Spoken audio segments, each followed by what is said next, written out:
RJD के लोग तो हम लोग जानते भी नहीं हैं कि वो क्या लिखा है, क्यों लिखा है।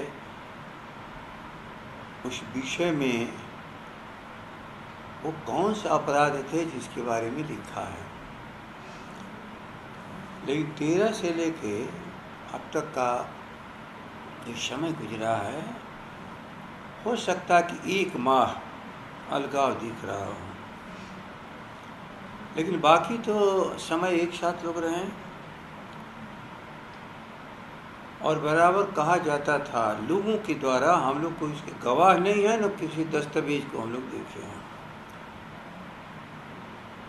कि पूरे बिहार में सरकार के एक टैक्स चल रहा है जिसका नाम है आरसीपी टैक्स।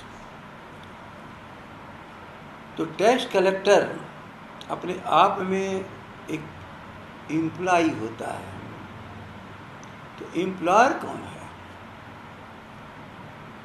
यदि एम्प्लॉय दोषी है तो एम्प्लॉयर को निर्दोष तो कहा नहीं जा सकता।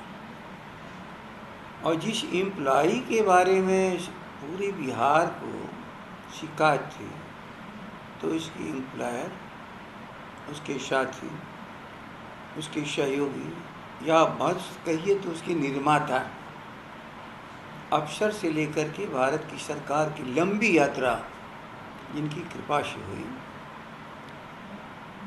और बिहार की जनता चिल्लाती रही, भ्रष्टाचार बढ़ता रहा, अफसर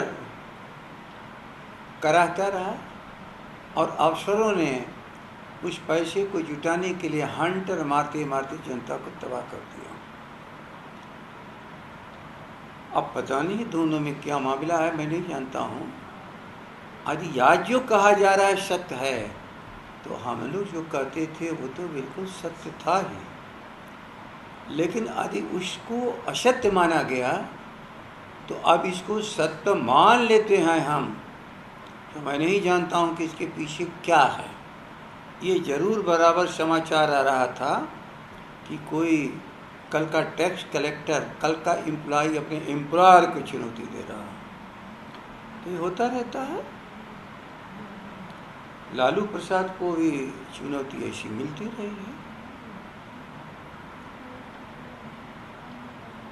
और उस समय एम्प्लॉय मजबूत रहा, एम्प्लॉयर को ही जेल में कर दिया, भुगत रहे हैं। अब मैं देख रहा हूँ कि आज का एम्प्लॉयर अपने एम्प्लॉय के बारे में अंतिम परिणाम क्या निकलता है। लेकिन जो आप लोग पूछ रहे हैं, मैं उसमें केस के मेरिट को नहीं जानता हूँ।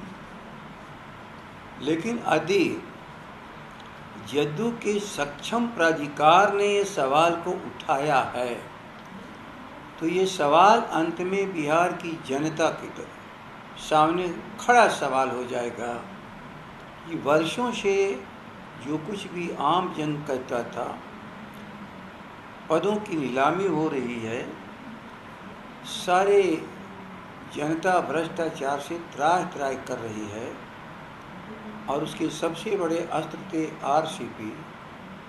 तो ये ब्रह्मास्त्र तो जिनके हाथ में था, अब उसके प्रयोगकर्ता पर सवाल बन जाएगा। अब सवाल है कि जदयू कैसे इस मामले से निपटती है। यदि वह निर्दोष है तो दोषी आज क्यों, और आज दोषी है 9 वर्षों के कार्यकाल का, 10 वर्षों के कार्यकाल का। ये कार्यकाल तो मुझे लगता है कि उनका लंबा है, ये 17 साल, और उसके पहले केंद्र के मंत्रालय में सहयोगी। तो इतने लंबे समय तक इस सहयोग का आधार क्या था, और जब बिलगाव हुआ तो उसका क्या कारण है। यह सवाल 12, 12.5 करोड़, 13 करोड़ जो भी बिहार की जनता है उसके मन में उठ जाएगा। इसलिए सवाल ये बड़ा है, और बहुत जल्दी राष्ट्रीय जनता दल इसके बारे में कोई अपनी राय नहीं बना सकता है। लेकिन पहले राय उन्हें बनाने दिया जा, जहाँ सहयोग चलता रहा, सहयोग से कराती थी बिहार की जनता। अब असहयोग का कारण क्या है?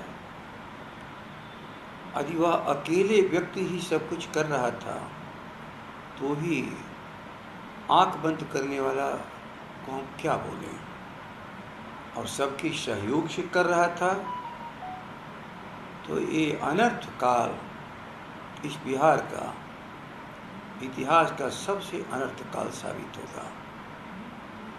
बाकी बात आने दीजिए, इसके बाद जरा हम लोग भी तो समझ जाए है क्या। अगर आरसीपी सिंह आरजेडी में आना चाहेंगे तो क्या आप लोग रखिएगा? अगर आरसीपी सिंह आरजेडी में आना चाहेंगे तो आप लोग रखिएगा?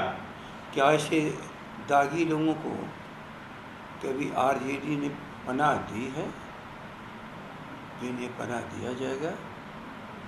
भटकते भटकते भटकाव में कोई समय एक ऐसा है कि इंसान को कभी लड़खड़ा देता है, लेकिन होश संभालने के बाद लड़खड़ाहट दूर होती है तो उसका परिवार तुरंत संभालता है। लेकिन इस परिवार के अंग वो कभी नहीं थे। जिस आरसीपी टैक्स का लगातार आप लोग कहते रहते थे कि आरसीपी टैक्स, तो क्या धीरे धीरे अब आरसीपी टैक्स उजागर हो रहा है? जेडीयू भी कर रही है मगर अब उजागर। यदि मेरी बात को ठीक से आप समझ लोगे तो मैं क्या कह रहा हूँ। आपने जो अभी सवाल किया वो सवाल यदि मेरे जवाब से उपजा है तो फिर मुझे क्या दोहराना है।